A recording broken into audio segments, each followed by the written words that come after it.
Doctor Abdul Al Mamun, আপনার কাছে আসতে চাই যে আগামীর বাংলাদেশ আপনি কোথায় দেখতে চান? সংস্কারের জন্য ৬টি কমিশন ইতিমধ্যে হয়েছে এবং আর কোন কোন দিকে আসলে আমরা পিছিয়ে আছি বলে মনে করেন বা আপনার কাছে মনে হয়? না, সুন্দর, থ্যাংক ইউ আপনাকে। আমি আসলে সেই জায়গাটা থেকেই শুরু করতে চেয়েছিলাম। আপনি ঠিক প্রশ্নটি করেছেন, এই জন্য আপনাকে ধন্যবাদ। যে সংস্কার প্রয়োজন এবং কয়েকটি কমিটি হয়েছে, নির্বাচন কমিশন, পুলিশের সংস্কার, বিচার বিভাগ, দুর্নীতি, সংবিধান, জনপ্রশাসন। কিন্তু যে আন্দোলনটি হলো, সেই আন্দোলনটির নাম কিন্তু বৈষম্য বিরোধী আন্দোলন। তো সংস্কারটার যে রূপরেখা সরকার তৈরি করলেন, যেটি আমার সহবক্তা বললেন, যে সেই রূপরেখাটি মোটা দাগে খুবই গুরুত্বপূর্ণ আমাদের রাজনৈতিক, এক বাক্যে রাজনৈতিক এবং রাষ্ট্র কাঠামো সংস্কারের জন্য গুরুত্বপূর্ণ। কিন্তু বৈষম্যের যে কথাটা আমরা বলছি এবং যে আন্দোলনটা দানা বাঁধলো, যে বৈষম্য বিরোধী ছাত্র আন্দোলন থেকে, যদিও শেষ দিকে ছাত্রদের ভূমিকা অবশ্যই অনস্বীকার্য, কিন্তু কোনোভাবেই রাজনৈতিক দলগুলোর যে 15 বছরের জাতাকলে পিষ্ট হওয়া, তাদের যে অবদান, দফাভিত্তিক কর্মসূচি, এক দফা কর্মসূচি, কোনোভাবে সেটিকে ডিসরিগার্ড করার স্কোপ নেই। কিন্তু সংস্কার প্রক্রিয়ায় শুরুটা, আমি একটু পেছন দিকে যদি যাই, সরকার সঠিকভাবে শুরু করেছে বলে আমি মনে করি। সেটি হচ্ছে অর্থনৈতিক সংস্কারের জন্য একটি কমিটি, এবং আমি ব্যক্তিগতভাবে এই সবগুলো সংস্কারের পক্ষে এবং আমরা চাই এই সংস্কারগুলো হোক। ভাই সেটি বললেন যে কীভাবে হতে পারে, সে বিষয়ে একটু পরে আমি বলছি যে আমার একটু ভিন্ন মত আছে।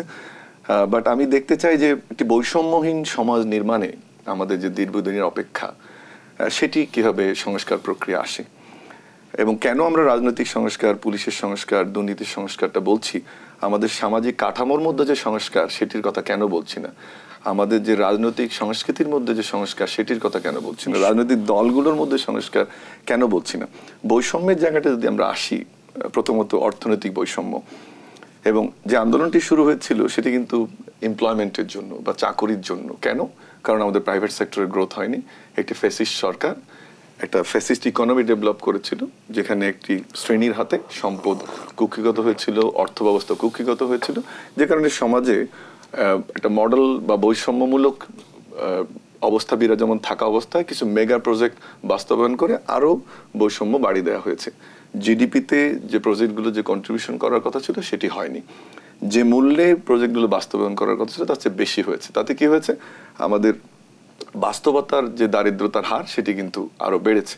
সেই বৈষম্যের জায়গাটা আমি মনে করি যে সংস্কার প্রক্রিয়া কিভাবে আসবে এবং এটা কিভাবে কমবে, যেন ভবিষ্যতে একটি অলিগার্ক ইকোনমি তৈরি না হয়, অল্প কিছু মানুষ যেন সমাজের সব সম্পদের মালিক না হয়, সেই জিনিসটি নিশ্চিত করতে হবে। দেখুন, একটি ছোট্ট জিনিস আমি না বলে পারছি না, আমি রংপুর বিভাগের সন্তান, এবং যদিও সব যারা এই আন্দোলনে আত্মহতি দিয়েছেন, আহত হয়েছেন, আমি সবার প্রতি রেসপেক্ট রেখেই বলছি যে আবু সাইদের বিভাগ রংপুর। কেন আমি বলছি এই কথাটা, যে সেই বিভাগে সারা দেশে এই মুহূর্তে দারিদ্র্যের হার 18.7 বা 19%, কিন্তু রংপুরে দারিদ্র্যের হার হচ্ছে 24.8%, যেটি জাতীয় দারিদ্র্যের হার চেয়ে 6% বেশি। তো আবু সাইদের মতো ছেলেরা কিন্তু এই আন্দোলনে এই কারণে গিয়েছিল, কারণ রংপুর বিভাগ একটি বঞ্চিত বিভাগ, এবং সেই বিভাগের একটা সন্তান হিসেবে সেটা স্বপ্ন তৈরি করেছিল যে একটি শোষণ মুক্ত, একটি বৈষম্যহীন সমাজ চাই, যেখানে ধনী গরিবের পার্থক্যটা কমে আসবে। এবং আমরা জানি তার পারিবারিক যে অবস্থান সেটি আমরা জানি। তো সংস্কার প্রক্রিয়া আমি মনে করি এই জিনিসগুলো খুব গুরুত্বপূর্ণ। দ্বিতীয় যে জিনিসটি ভাই যেহেতু হাইলাইট করেছেন, যে স্ট্রাকচারাল যে 6টি কমিটির কথা বলেছেন, আমি ওখানে না গিয়ে আরেকটি জায়গায় যেতে চাই, যে আমরা সেই সংস্কৃতি আমাদের মধ্যে বিরাজমান কিনা, যে আমরা ওই সংস্কৃতির মধ্যে আছি কিনা, যে যেখানে সংস্কারের আলাপটা হলে পরবর্তীতে এটা বাস্তবায়ন হবে। উনি যেটা সুন্দর করে বললেন যে এই আগেও আমরা উদ্যোগ নিয়েছি এবং সেটি কেমন করে ব্যর্থ হয়েছে, এবং সেখানে আমি মনে করি যে একটা জিনিস একটু ডক্টর ইউনূস টাচ করেছেন গতকালকে, যেটা আমি মনে করি যে অন্য দিনের চেয়ে একটু ভিন্ন, এবং খুবই আমি সাধুবাদ জানাই যে সংস্কারের জন্য কেন আমরা সরকারের দিকে তাকিয়ে আছি। আমি আমার ব্যক্তির সংস্কার করছি না কেন, এনজিওর সংস্কার হচ্ছে না কেন, বা শ্রম যে ট্রেড অর্গানাইজেশনগুলো তার সংস্কার হচ্ছে না কেন, প্রতিষ্ঠানগুলোর মিডিয়ার সংস্কারের কথা উনি বলেছেন। যে আমাদের মধ্যে যে আন্দোলনটা শুরু হওয়া দরকার, যে কোন কোন জায়গায় সংস্কার প্রয়োজন, সেটি রাষ্ট্রের উপর নির্ভর না করে আমাদের সামাজিক আন্দোলনে একটু পরিণত করা দরকার। সর্বশেষ যে কথাটি আমি বলে এখানে থামতে চাই, সেটি হচ্ছে যে যত সংস্কার প্রক্রিয়া আমরা করি না কেন এবং যে প্রক্রিয়া আমরা আন্ডারটেকিং করি না কেন, যেটি ভাই বললেন যে সেটি একটি রাজনৈতিক দলগুলোর মধ্যে একটি দলিল স্বাক্ষর অথবা রেফারেন্ডামের মাধ্যমে অথবা অন্য কোনো প্রক্রিয়ায়, কিন্তু প্রথম যে সংস্কারটি দরকার এবং আলোচনা হওয়া দরকার সেটি হচ্ছে রাজনৈতিক দলগুলোর মধ্যে সংস্কার। আমরা জানি বিএনপি 31 দফা দিয়েছে, কিন্তু অন্যান্য দলগুলোর মধ্যে আমরা সেরকম দেখছেন। এবং আরো প্রশংসার যোগ্য যে বিএনপি যিনি এই মুহূর্তে ভারপ্রাপ্ত চেয়ারম্যান জনাব তারেক রহমান সাহেব অনেক ইনিশিয়েটিভের কথা বলছেন, ওনার কাছ থেকে ভালো ভালো বক্তব্য আমরা শুনছি, কিন্তু মাঠ পর্যায়ের চিত্র কিন্তু ভিন্ন। এবং আপনি যেটা প্রশ্ন করলেন দেশ কোন দিকে, একটু সময় নিতে চাই। দেশ হচ্ছে যে যখন সংস্কার প্রক্রিয়াটা শুরু হবে তখন আসলে দেশের বাস্তবতাটা কি বা মাঠের বাস্তবতা কি। বৈষম্য বৃদ্ধি ছাত্র আন্দোলন বা বিএনপির সঙ্গে বা কোনো কোনো গ্রুপের সঙ্গে সংঘর্ষ হচ্ছে, আওয়ামী লীগ একটি সংগঠন, তারা এই মুহূর্তে ঘাপটি মেরে আছে, তারা নিশ্চয়ই এটা পছন্দ হচ্ছে না তাদের। সব মিলিয়ে সংস্কার প্রক্রিয়ায় যে একটা জাতীয় সম্মিলন বা সবার মধ্যে একটা মেলবন্ধন প্রয়োজন, সেটি বোধহয় একটু কেন জানি আমার মনে হচ্ছে যে সেই দিকটাতে কিছু জিনিস উকি দিচ্ছে, যেটি আমরা এত বড় একটা আন্দোলন এত বড় সফলতার পরে এক্সপেক্ট করি না। আশা করি মেলবন্ধনটা আসলে কারা করবে না, সেই মেলবন্ধনটার জন্য দেখুন একটি বিপ্লব হয়ে গেল যখন সবাই আমরা একসঙ্গে হাতে হাত রেখে আন্দোলন করেছি, কাঁধে কাঁধ রেখে আন্দোলন করেছি। আমি ঢাকা বিশ্ববিদ্যালয়ের শিক্ষার্থীদের সঙ্গে আন্দোলনে ছিলাম। ওনার যে দল বা বিএনপি, ওনারা এই আন্দোলনে খুব শক্ত ভূমিকা পালন করেছে, জামাত ইসলামী পালন করেছে, অন্য যে দলগুলো তারা অংশগ্রহণ করেছে। লেফট উইংকে কোনোভাবেই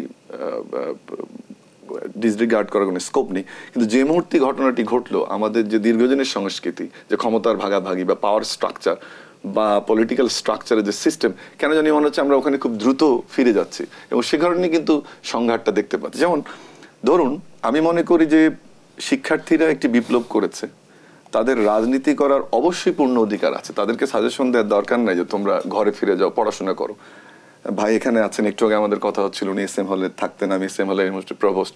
তো ছাত্র রাজনীতি তো ছাত্ররা করবেই, সেই সুযোগটা তাদের দিতে হবে। তারা কোন ম্যান্ডেট নিয়ে জাতির সামনে হাজির হয় এবং সেটা যদি জাতি অ্যাকসেপ্ট করে সেটা অ্যাকসেপ্ট করবে। কিন্তু ছাত্রদের জন্য খেয়াল রাখতে হবে যে এই দেশে বিএনপির অবদানটাকে কোনোভাবেই অন্যভাবে দেখার সুযোগ নেই। খালেদা জি গণতন্ত্রায়নে খালেদা জিয়ার ভূমিকা বা অন্যান্য পার্টিগুলোর যে ভূমিকা, ইভেন স্বাধীনতা আন্দোলনে আওয়ামী লীগের ভূমিকা, লোকাল গভর্নমেন্টে জাতীয় পার্টির ভূমিকা, লেফটিস্ট উইং এর অ্যাক্টিভিজমের ভূমিকা, সেটিকে অত্যন্ত শ্রদ্ধা ভরে কিন্তু ছাত্ররা স্মরণ করবে বলে আমি মনে করি। এবং তাদের অধ্যত্বপূর্ণ কথাবার্তা তারা বলবে না। এবং তারা যদি সত্যি সত্যি জাতির সামনে এমন কোনো আইডিওলজি সেট করতে পারে যে যেটা শূন্য স্থান পূরণ করতে পারে, তাহলে অবশ্যই সেদিকে জনগণ তাদেরকে সাপোর্ট করবে এবং সেটা আমরা দেখতে চাই। সো সহনশীলতা বা সহমর্মিতাটা যে অ্যাবসেন্ট ছিল আমাদের পলিটিক্যাল স্ট্রাকচারে, আমরা দেখছি ওটাই আবার আসছে। একদিকে যেমন পার্টিগুলো বলছে তোমরা ঘরে ফিরে যাও, তারা আবার এমন ধরনের কথা বলছে আমাদের শিক্ষার্থীরা যেটি কোনোভাবে কাম্য না। এই জন্য দুই পার্টির সহনশীলতা খুবই গুরুত্বপূর্ণ বলে আমি মনে করি।